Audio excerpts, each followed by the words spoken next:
5 minutes after 11 o'clock. Thank you for tuning in this Friday morning. So, over at Silver Springs State Park, they have what they call a Cracker Village. And in the Cracker Village, they have, among other old buildings from, when would those buildings have been around? In the 1800s, Robin? Yes. They have an old schoolhouse, right? And it was a one-room schoolhouse. And I guess all the educational needs of every student in the community back in those days was done in that one little tiny schoolhouse. And if you imagine what that was probably like back in those days, you might say, you know what, we should go back. That should be the way we do school now. That should be the way we do school now. But do you really think that? I mean, can you imagine? All the skills that are necessary to have a job nowadays. Mm-hmm. I understand the three main things: the reading and writing and arithmetic, that whole thing. Arithmetic. I know. Put R's in there. It's not the three R's. But anyway, the point is, education is so different now than it was then, and everywhere in between. Now, I didn't go to school those days, but my days are far enough back that things have to change even now. So when this whole subject came up about Common Core, and we had people calling up and telling us that they want us to talk out against it. They want us to talk for it. We had everybody trying to get us on board so that we would support their position on this. I eventually said, okay, well, educate me on this. And everybody who educated me also slanted me so that I was agreeing with them because they made sense. Both sides made sense, okay?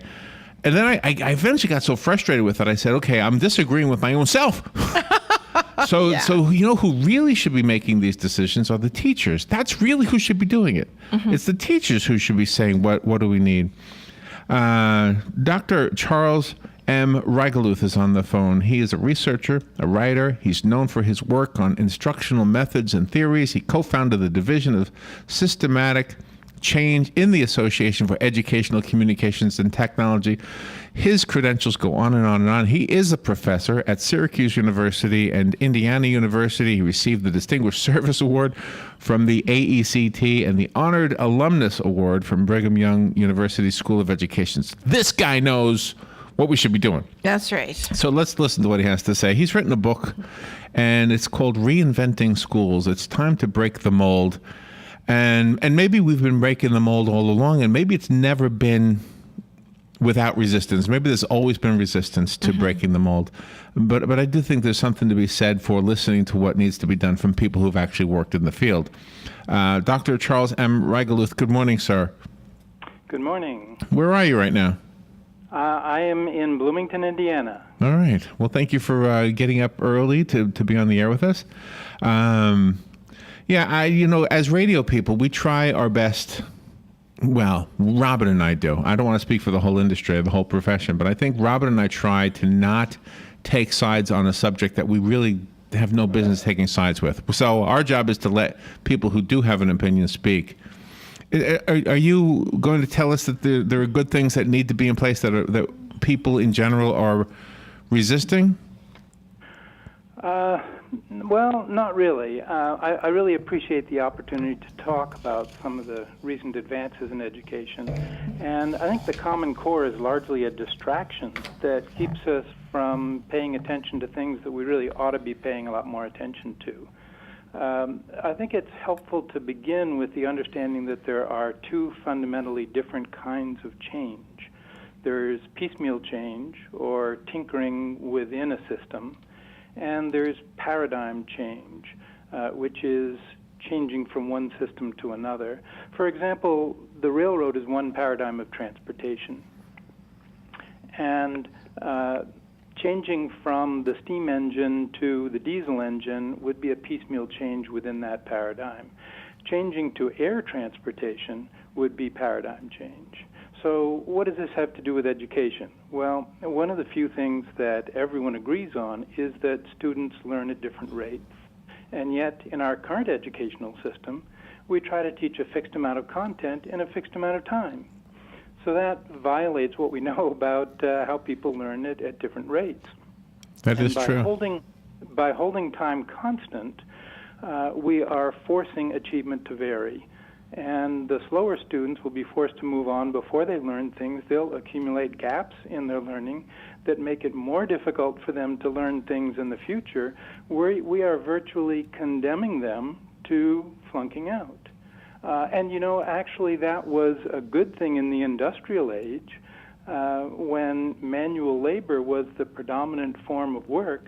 We didn't need to educate most people to high levels, and we couldn't afford to either. But now in the information age, now that knowledge work is becoming the predominant form of work, we need to educate far more people to far higher levels. So we need to change from a system that is sorting focused to one that's learning focused. Instead of holding time constant, which forces achievement to vary, we need to hold achievement constant at a mastery level and allow each learner the amount of time they need to reach those attainments. Do we make that unlimited? How do we know when it's too long? And when if a student has taken a year to learn what a normal student takes a month to learn, do we have a line somewhere? Well, certainly special ed kids are going to require much more time to learn the same things as other kids. The challenge that educators face is to help every student to maximize their learning, to reach their potential. And that comes primarily through motivation. One of the things, much of the change that we're talking about needs to be a change that motivates students much more than they are motivated in teacher-directed instruction that we have in schools now. Does that change come from government? Does it come from the federal government or the state government? Where does it come from? I think the change needs to be initiated and carried out primarily by the boots on the ground, the teachers. Oh, I'm with you on that. Yeah. Does that make the country? However, I'm agreeing with you, but I'm trying to be the devil's advocate now. Sure. Does that make one part of the country likely to have less educated students than in another part? Certainly, it will be uneven at first. There are some parts of the country where there is a higher level of readiness for this kind of paradigm change.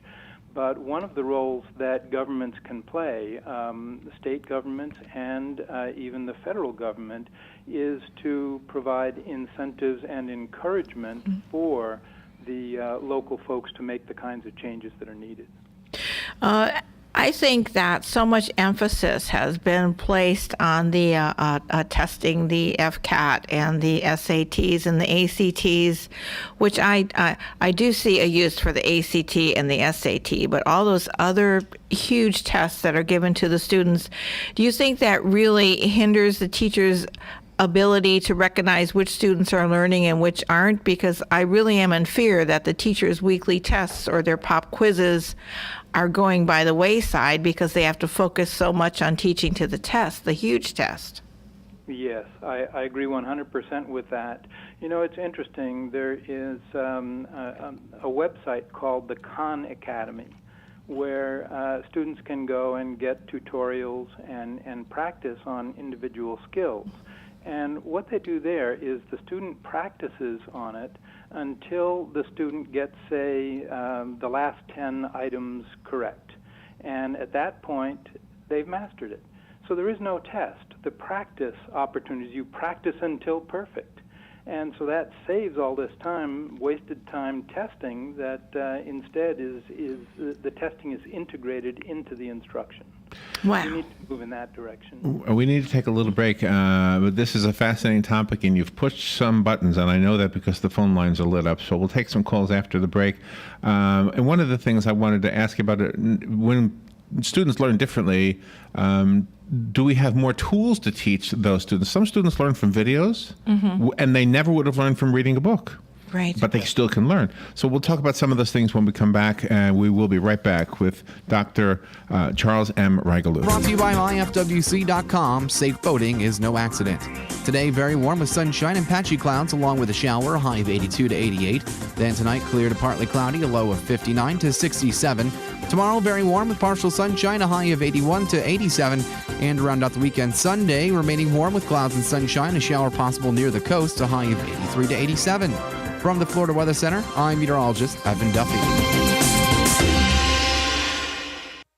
Hey, I'm Gary. And I'm Eric. Did you know that Red Eye Radio is on WOCA The Source every night from 2 to 6 a.m. and it's live? That's right. No tape shows here. We know that the news doesn't sleep. And neither do we. So we're here with you live from 2 till 6 a.m. every weekday. Call us 866-90-RED-EYE. So join me, Gary McNamara. And me, Eric Harley, every weeknight to discuss the latest in news and entertainment. Right here on WOCA The Source. Hey, Matt, I know Sunrise Automotive does auto stuff, but I need some tires for my truck. Can you recommend someone? Yes, I can. We do that. No, I mean, I need them installed and balanced and all that. Yep, we do that. Well, my son needed his windows tinted. Yep, we do that. I need my too. seat replaced. Yep, we do that too. I need a new roof line, and a new spoiler, and a new Yep, trunk. we can even do that too. Okay, I get it. I suppose you can also do a radio show too, huh? Well, as a matter of fact, join me every Monday at 10 for auto repair with personal care here on The Source. Of course you do. All right, 16 minutes after 11 o'clock. Thank you for tuning in. A few weeks ago, my computer broke, and I brought it to Best Buy, to the Geek Squad, and the young man who was working with me told me that he moved down here to Florida from Connecticut. And when he got here, he found himself in a classroom. I think he moved here when he was in the 11th grade. Mm-hmm. He found himself in a classroom that was teaching things he learned like in the 9th grade. And while I brag about our teachers all the time, I think I've heard this story before where students who move here from the north often, and I'm not playing north against south here, I'm just telling you what I hear often, and I'm sure it's not the teachers, I'm sure it's whatever curriculum that they are mandated to teach.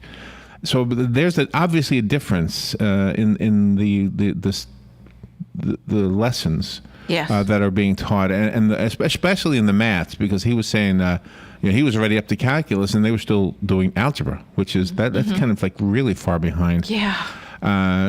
So Dr. Charles M. Reigeluth is on the phone. By the way, the book is called Reinventing Schools. It's time to break the mold, and he's kind of explaining his theory on changing the whole paradigm, and he gave a great illustration using the railroads as a paradigm and airplanes as a different paradigm. Doctor, are you still with us? Yes, indeed. All right. Well, thank you for being with us. So I wanted to take some of the phone calls so you can answer some of our listeners' questions. But first, is there a big difference between the different parts of the country, as this young man in the tech department over at Best Buy that he kind of illustrated for us? Yes, indeed. There are considerable differences in different parts of the country, even in different parts of a state. There can be some pretty big differences. And so one of the things that our schools need to do is to be able to customize to those differences, which is much of the kind of paradigm change that we're talking about here. And again, that would be decided on by the local school board, at the local level? Yeah. Yes, indeed. Well, see, because I can almost understand this. For example, if agriculture is a likely livelihood for a student, which wouldn't be in New York. Well, I mean New York City. I doubt it. I mean, but around here it could be. We have a lot of farms around here. Mm-hmm. All right, let's take a couple of phone calls. Good morning. Thank you for calling and for waiting. You're on the air with Dr. Charles Reigeluth. Yes, good morning, sir. When I was going to high school and middle school, or middle school and high school, the department chairman wrote the syllabus for each course. And nowadays, the curriculum is all decided by the state, and the teacher will teach this and the teacher will teach that. There's very little local input. The school board doesn't even have much to say about the curriculum or even the textbooks. Right, that's definitely true. Things have, whereas when I was growing up, if a teacher was really gifted, he actually wrote the textbook. Right. Yeah. All right, thank you. I'll hang up and listen for the answer. Okay. I don't know that there was a question there, but you make it an observation more than anything. Yeah, I think that the notion of accountability is a huge one. More and more, it seems that our state governments are trying to hold the teachers accountable. It's part of this process of deprofessionalizing education. When you take a look at other professions, like lawyers, for instance, who holds the lawyers accountable? They're held accountable mostly by the users. If they don't accomplish what they need to accomplish, then they're going to lose business. So what if we professionalize teaching by allowing teachers to band together into the equivalent of law firms? What we have closest to that right now is charter schools. What if all of the schools in a district were charter schools where the teachers basically ran their own schools? They were accountable to the public. That way we could do away with a huge amount of the bureaucracy, which is a very large expense in public education, and rely, instead of on a bureaucratic accountability system, rely much more on a user-based accountability system, where if the teachers are not teaching well, then the parents and students have the option to go to a different charter school within the school district. Now, you mentioned the cost of education, and if the scenario you just described was put into place, there would still be a cost, and the legislators, since they're the ones who control the tax money that pays for everything, would still have a say-so in the money. So are you basically saying that on the local level, the groups of teachers that you were talking about would send representatives up to the state capitals, or maybe even Washington, D.C., just so that our legislators would have an understanding of what we need the money for? Yeah. The kind of system that we envision is one where the legislature would appropriate a certain amount of money per student that would go to wherever the student goes. So if a student picks a particular charter school, the money for that student goes to that particular charter school. And that would be true for all the schools. And therefore that takes politics out of the equation entirely. It's just a matter of the money goes follows the student to the school, and it is the users, the parents' choices and the students' choices that hold the teachers accountable. There is so much negativity against public schools when people are trying to make their point about public versus private.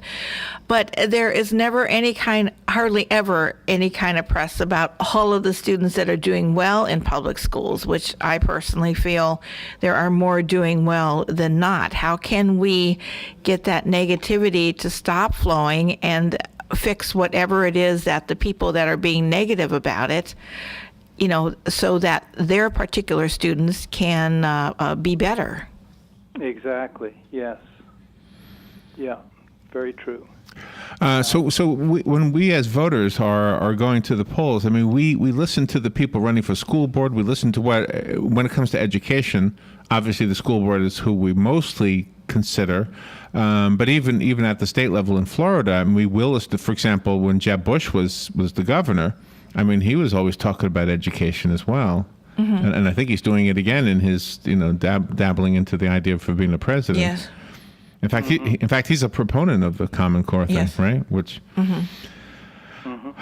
Yeah, there's a huge battle today in education between those who want more competition and those who are afraid that will hurt equity.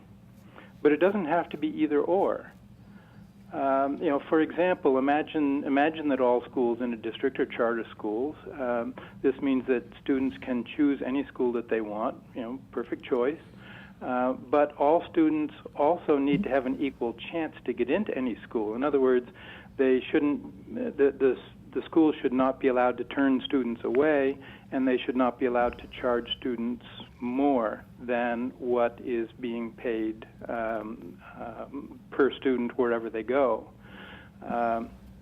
So furthermore, imagine that large schools are divided into smaller schools so that you could have choice within the local school building. You can have your local school and you can have choice too. So this kind of thinking that is really a change in paradigm, is the kind of thinking we need to get into. We need to transcend these arguments between competition and equity and figure out ways that we can have both. Is there any, I don't know if it would be a district in America or maybe in the world that serves as a prototype for what we're talking about? Well, there are certainly many charter schools in the country, and there is a particular one called the Minnesota New Country School that I have studied, where they were selected by the U.S. Department of Education as one of the top charter schools in the country. And there they implement many of the kinds of ideas that I'm talking about here. They basically don't have any courses whatsoever. All the learning occurs through projects. And the students actually design their own projects within that school.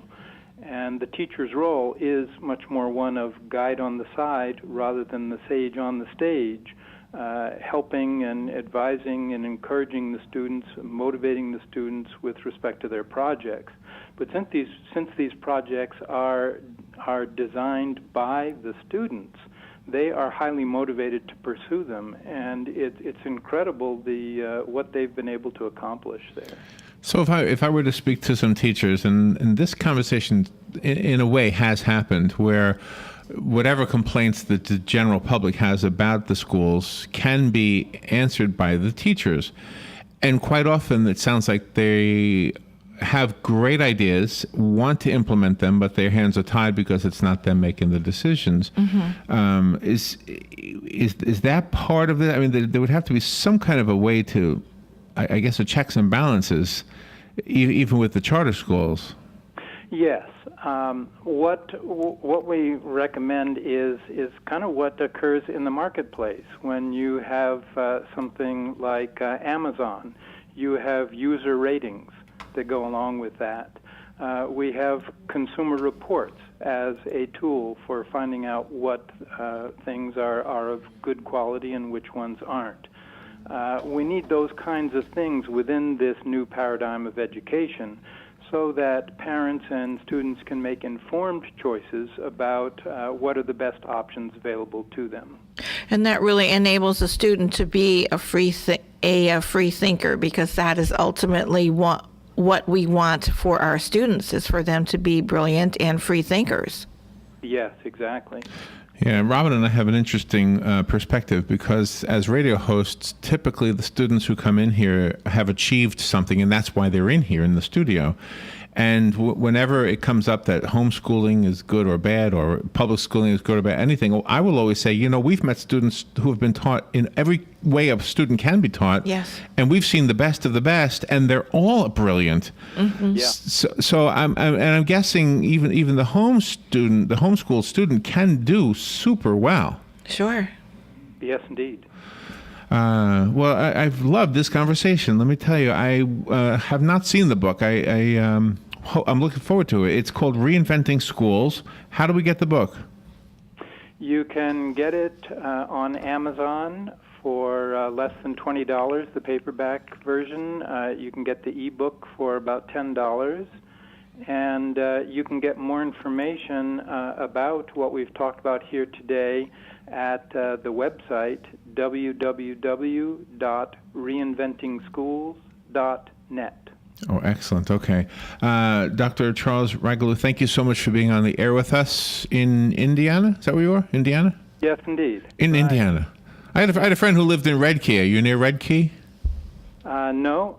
Bloomington is in the southern half of the state. Oh, okay. It's not flat country. It's nice and hilly and lakes and all. It's very nice. All right. Well, thank you for what you're doing. I think you make a lot of sense. I hope whoever is in charge will be listening to what you're saying. Thank you. If there's one thing that I hope the listeners come away with today, it's the recognition that piecemeal change cannot get us where we need to be in terms of advancing student learning. That paradigm change is really the only way we're going to advance student learning. All right. Thank you, Doctor. We'll be right back. Fox News Radio, I'm Lillian Wu, the former head of the CIA, giving his take on our fight against militants. In an interview with The Washington Post, General David Petraeus says coalition forces are making considerable progress against ISIS, arguing the foremost threat to Iraq's long-term stability is not the terror group, but Iranian-backed militias. Fox Radio's Jared Halpern. Petraeus, who is advising the White House on the ISIS